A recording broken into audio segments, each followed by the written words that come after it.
looks like Team USA is forcing Caitlin Clark to change her infamous 22 number to... Okay, we need to break down what's happening right now because Sue Bird just had a full-blown public meltdown that absolutely no one, and I mean no one, saw coming.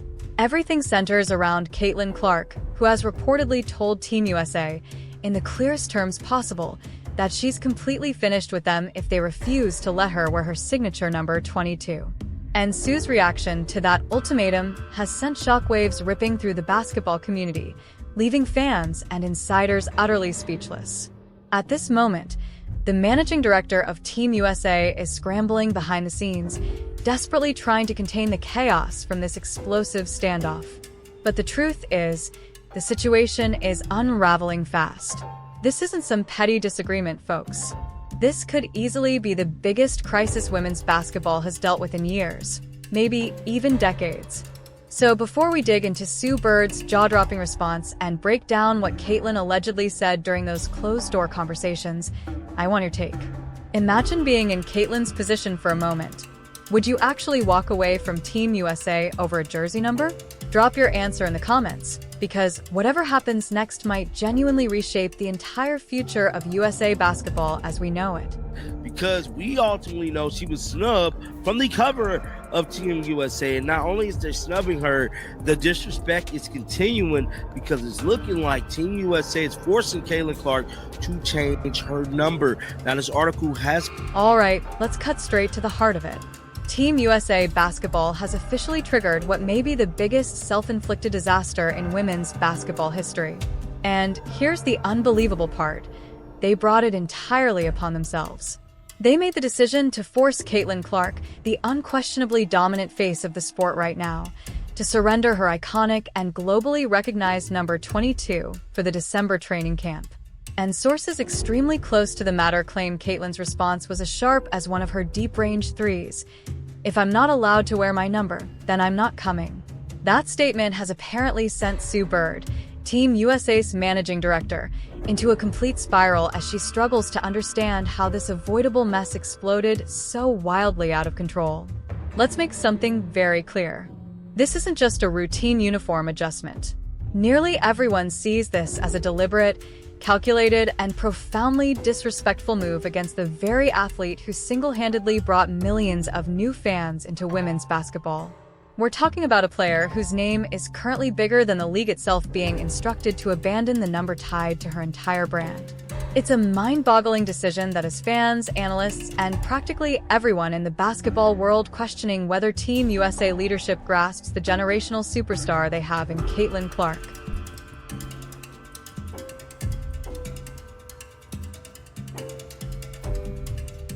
Yeah, honestly, I'm not a very creative person. I was born on January 22nd, so it's what I went with when I was about 5 years old. This explosive bombshell story emerged right before Team USA's critically important training camp, set to take place in North Carolina from December 12th to the 14th. And you have to understand, this camp was supposed to be a massive celebration of the game. It was meant to spotlight the greatest talent on earth, showcasing a lineup of stars including Paige Bueckers, Juju Watkins, and many others. But instead of becoming that celebration, it has instantly turned into the epicenter of a strange and unprecedented controversy, one that might lead the biggest superstar in basketball to skip the event entirely. Reports began circulating, exposing this shocking mandate that would strip Clark of the number that has become inseparable from her record-breaking career at Iowa and her electric performances in the WNBA. What makes this decision even more confusing is its timing. It lands at the exact moment her fame is skyrocketing across the globe, further intensifying the outrage from her massive and rapidly expanding fan base. Now that loyal army of supporters is urging Caitlin to stand firm, hold her position, and refuse to back down on something so essential to her identity and global brand. Made the Indiana Fever star Caitlin Clark. Number 22 is the most recognizable number in women's sports right now. There is no argument to be made. There's no case to be made. Caitlin Clark, number 22, is the most recognizable number for any woman athlete in. Let's be absolutely clear about this with zero confusion. Caitlin Clark's number 22 is not just some ordinary set of digits stitched onto a jersey. It is, without question, the most recognizable and influential number in all of women's sports today. Period. That's not an exaggeration. It's a concrete fact. There is no debate, no counterargument, no angle from which this reality can be dismissed. From her jaw-dropping, era-defining performances at the University of Iowa that rewrote college basketball history to her explosive rise with the Indiana Fever in the WNBA, the number 22 has become an essential and inseparable part of who she is. For fans, it's a symbol, an unmistakable signal they can spot from the highest corners of crowded arenas or through TVs across the globe. To the millions who follow her every step, it isn't just fabric.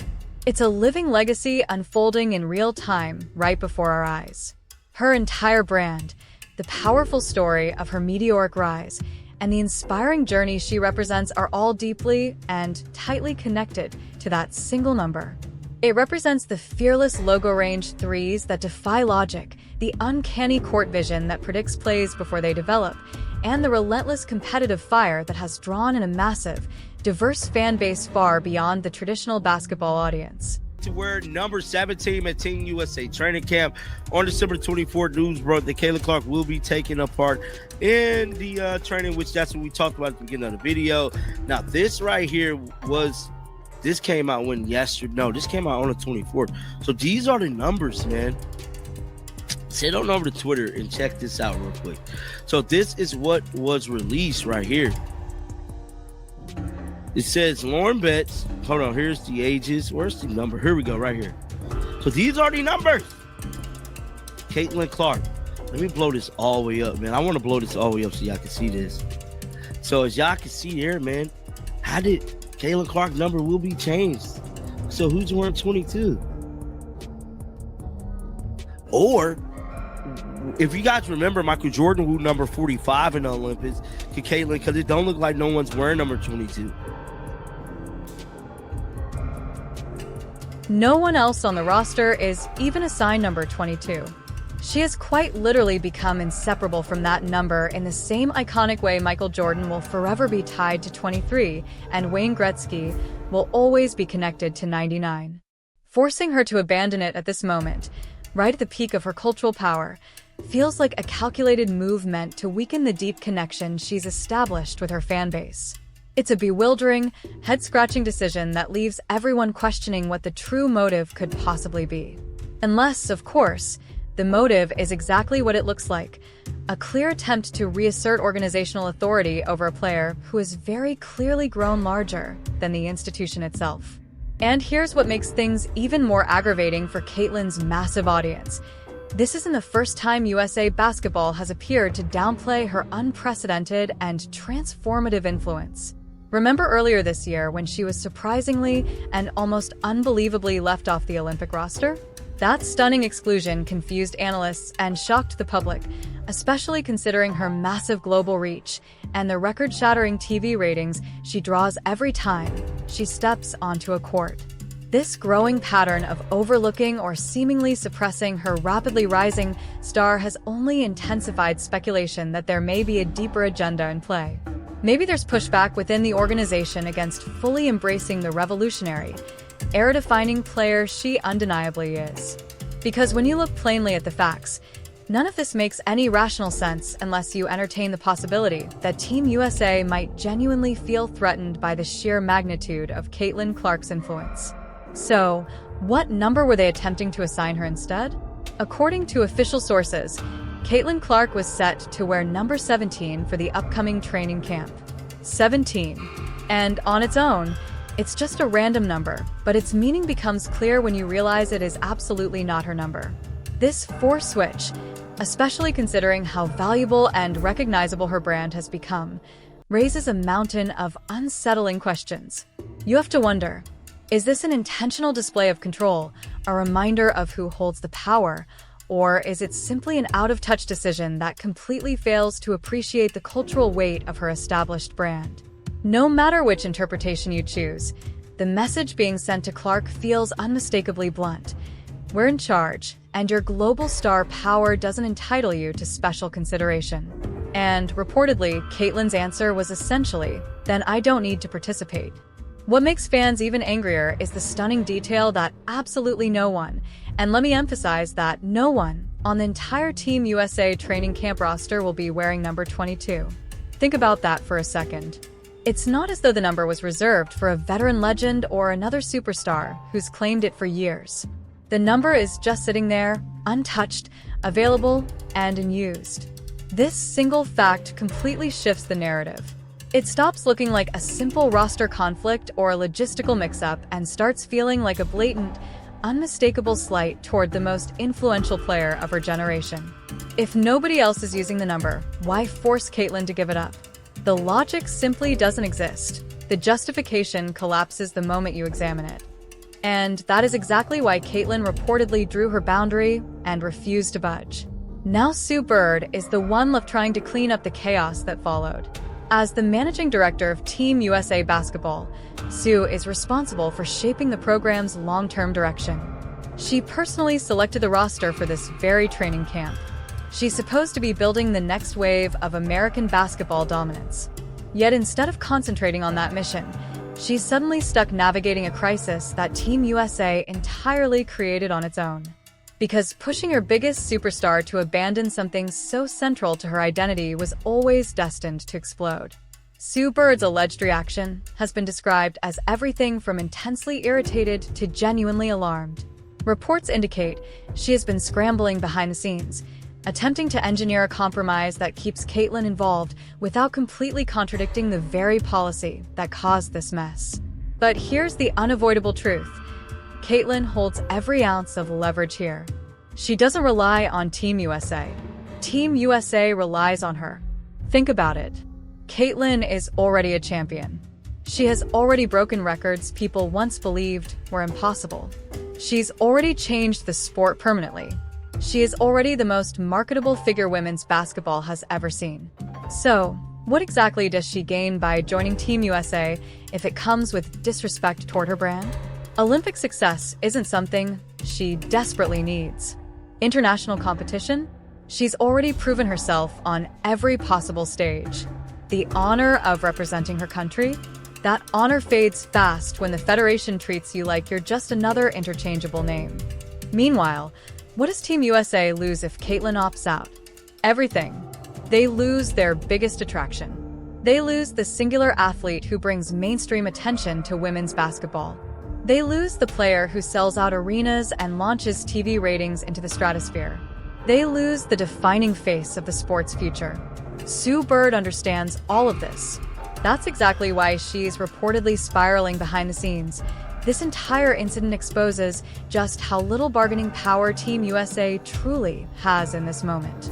And this controversy also serves as a painful, unavoidable reminder of the broader disrespect women athletes, especially in the WNBA, consistently face. It ties directly to the ongoing battles for fair pay, improved working conditions, and real recognition for their extraordinary talent. Think about it. When the most visible and influential star in the sport is treated like this, the message reverberates through the entire league. It reflects long-standing frustrations and highlights the deep systemic issues that continue to burden women's basketball, despite the massive growth in its popularity. The heated discussions around the WNBA's collective bargaining agreement and the looming possibility of a lockout only emphasize these entrenched problems. Players are speaking out more boldly than ever about feeling profoundly undervalued by owners and governing bodies, pointing to the huge disconnect between the sport's success and the respect and compensation they actually receive. So this jersey number controversy isn't an isolated moment. It's part of a much larger, deeply concerning pattern of diminishing the true value of female athletes. Players across the league are exhausted from constantly having to fight for something as basic as respect. So when Caitlin Clark, the sport's most influential figure, reportedly decides she's had enough, it sends a strong, unmistakable signal to every athlete watching. Prestige doesn't excuse disrespect. And yes, Caitlin isn't the only star associated with the number 22. Aya Wilson, an all-time great and respected leader, also wears it, as does rising standout Cameron Brink. This overlap has long sparked friendly discussion about how elite players might handle sharing the same number in settings like the All-Star Game. But here's the critical distinction that changes everything. Those conversations always centered on players choosing to defer out of mutual respect when both were actually present. It was never about forcibly stripping one of the sport's biggest icons of her signature number when no real conflict existed in the first place. Last year, the hypothetical number clash between Clark and Wilson during All-Star Weekend never materialized because Clark was sidelined with an injury.